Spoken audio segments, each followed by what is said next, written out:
In this video, we're going to look at descriptors of functions, looking at how we talk about functions.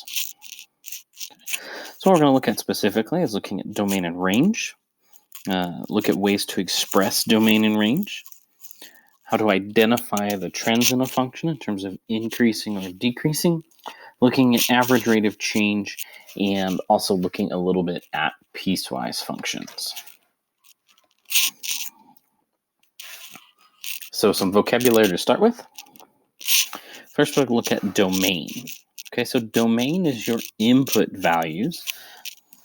It's your horizontal axis, usually. The domain is the independent variable, and we're usually is the x-axis. Now our range is our output value, the dependent variable, and usually the vertical axis, or y. Now remember, it doesn't have to be x and y. It can be different things. So just keep that in mind as you're working through problems that ask you to find domain and range. We can also look at increasing. So increasing is where your rate of change is positive. For the extent of this class, it's going to be where your slope is positive. And then we also have decreasing, or where your slope is negative. So set notation uses the curly braces. So we're going to say the domain. So that's our input, or our x values. This is going to be 2, 3, and 1. And then our range is 3b.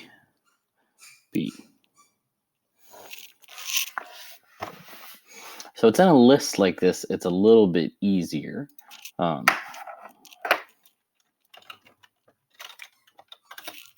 Than when it's not. So here's one for you to try. Okay, the other thing to look at is interval notation. So interval notation uses something that looks like a U with really tall sides. It's the union of a set. So that could be x greater than 3, x less than negative 2, right? That's a union of a set. It brings two things together.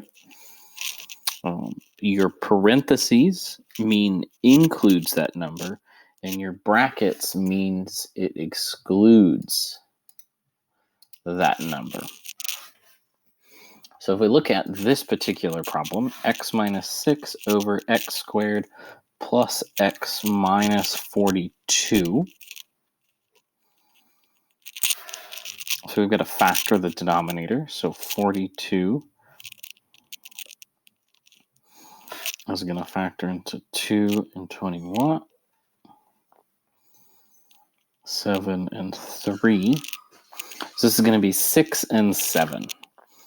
So x plus 6, no, it's x plus 7. X minus 6 is our denominator.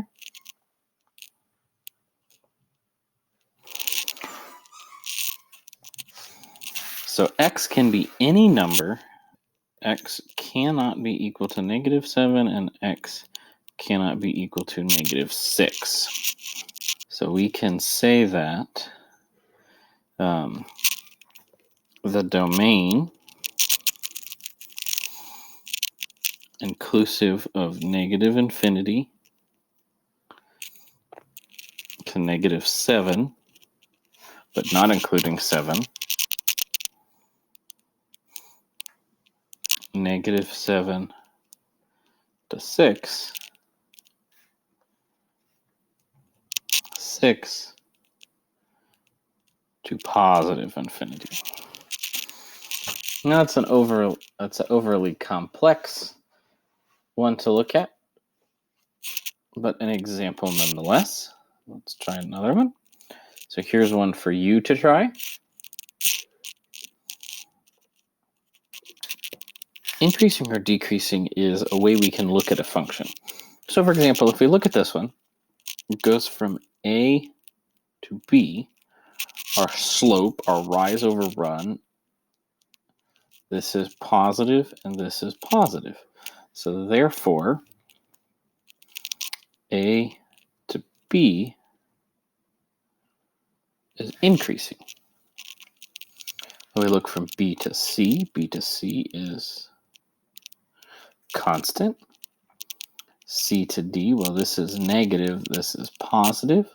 So this is decreasing and then constant again.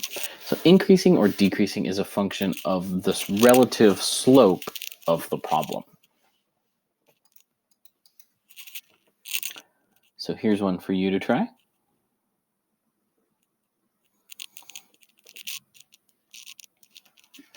Okay.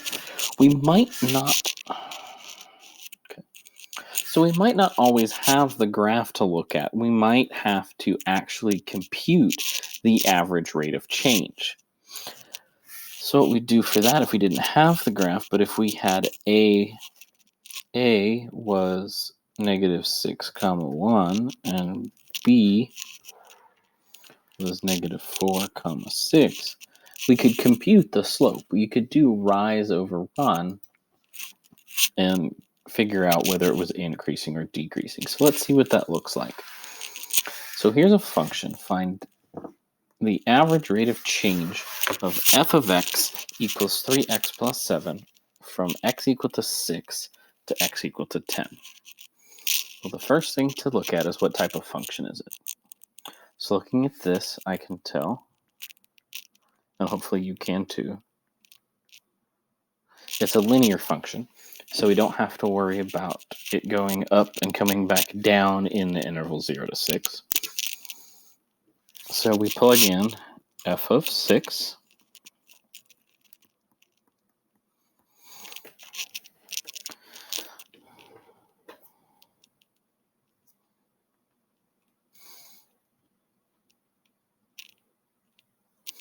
which gives us 6, 25. And then we plug in f of 10, which gives us 37. So we get 10, 37. And then it's just a matter of rise over run. So 37 minus 25 over 10 minus 6.